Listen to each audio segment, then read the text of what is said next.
That's the name that he named these ministries. Now, let's understand why God gave him Change Life International Ministry. First off, the reason it's called international is because we do a lot of work in Africa. So we go international. We're not just locally within the U.S. We go international. So that's why it's called international. Now, the name Change Life means that we are to make a difference in people's lives. We are to help them to change their lives. That's what our name stands for. See, anybody that's in whatever ministry they are under, they really need to understand why that ministry is named what it's named. Just like the names we got, there's a purpose as to why we have our names. In the biblical time, they was named based on what they were assigned to do. When Jacob fought the angel, and he told that angel, he said, I ain't gonna let you go until you bless me, and his hip was out of place. He fought so hard, he was so determined, till God changed his name to Israel.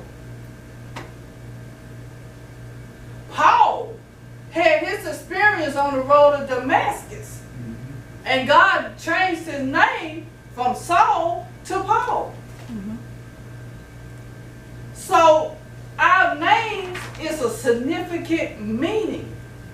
So when you're wherever ministry you are under, you should really try to figure out, why is that ministry got the name that it got? What's the meaning from it?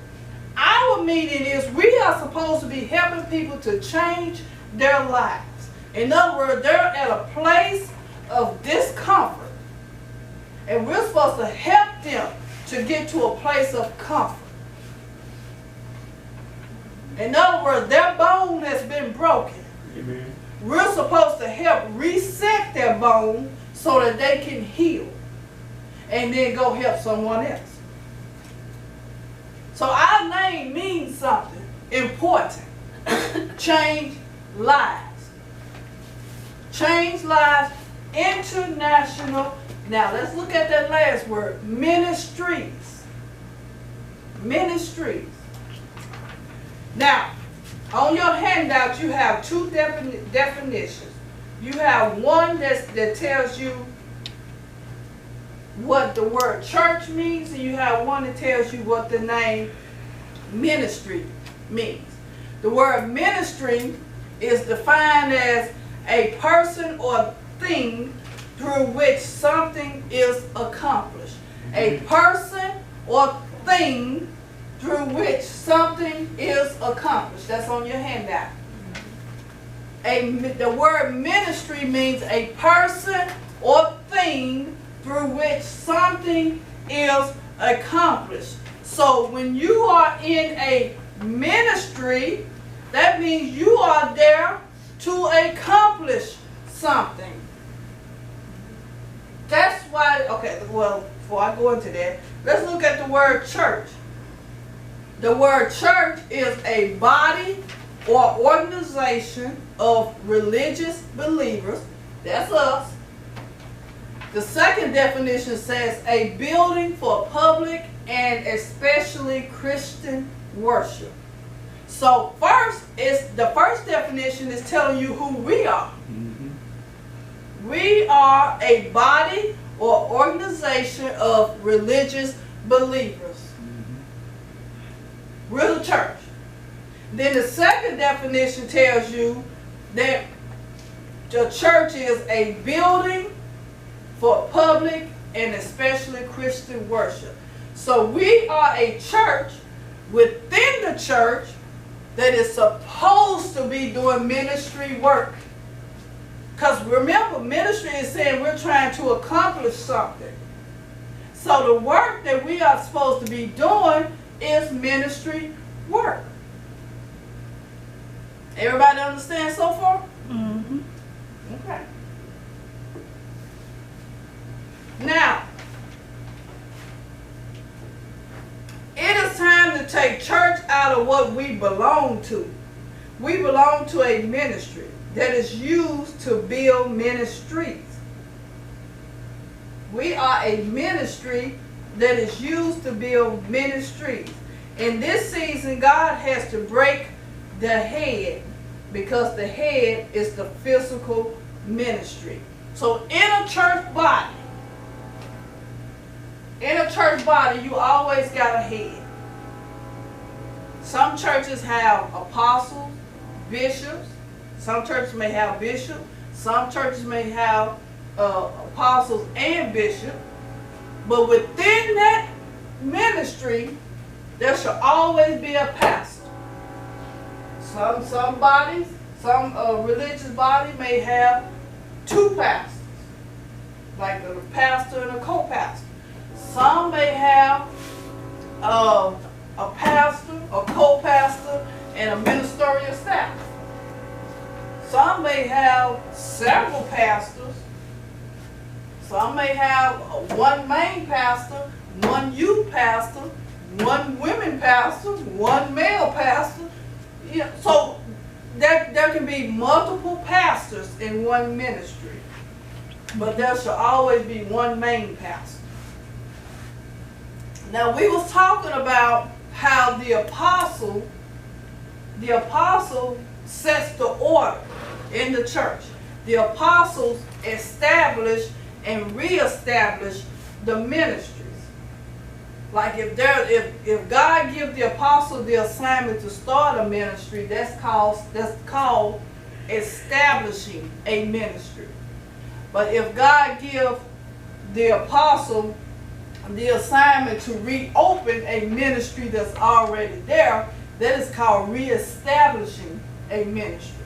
So the apostle established, reestablished ministries, they set order, and then they move on. And in the midst of that, they plant pastors in place to lead the congregation. So that's why apostles and pastors and prophets and evangelists and teachers are all important in the body of Jesus Christ. Because remember, we were just talking about the prophet, and we were talking about how the prophet is the pointer. The prophet points out the issues that is going wrong in the church in order to help the apostle to set spiritual order back into the church. So the apostle and the prophet works hand in hand. They work hand in hand. They're the gripper of the church. They grip to keep the church established. They grip to reestablish the church. So they work hand in hand. Now, if they don't work hand in hand, and that evangelist goes out there and draw people here, how long you think they're going to stay?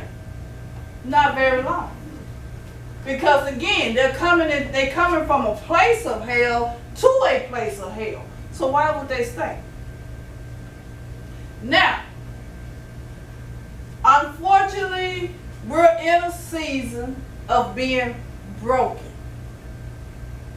Now, because of that, if you're in a position of apostle or bishop or even pastor for that matter, when your church is going into a season of being broken, you may feel like, well, what did I do wrong?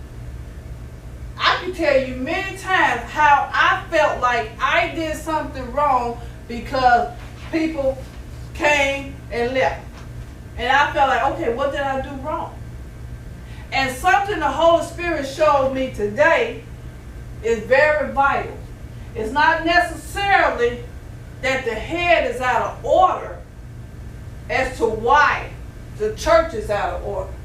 Sometimes it could be the church is not doing what they're supposed to do. Mm-hmm. It's not always the head out of order. Sometimes it could be the body's not doing what they're supposed to do. Mm-hmm. But we all know, all of us that are in the body of believers, we all know that when God sees disorder and God goes to reestablish order, God's gonna start with the head. Mm-hmm. So that means that your apostles, your bishops, your pastors is got to take the hit, and they may not have did anything wrong, but because the body is out of order, they got to take the hit.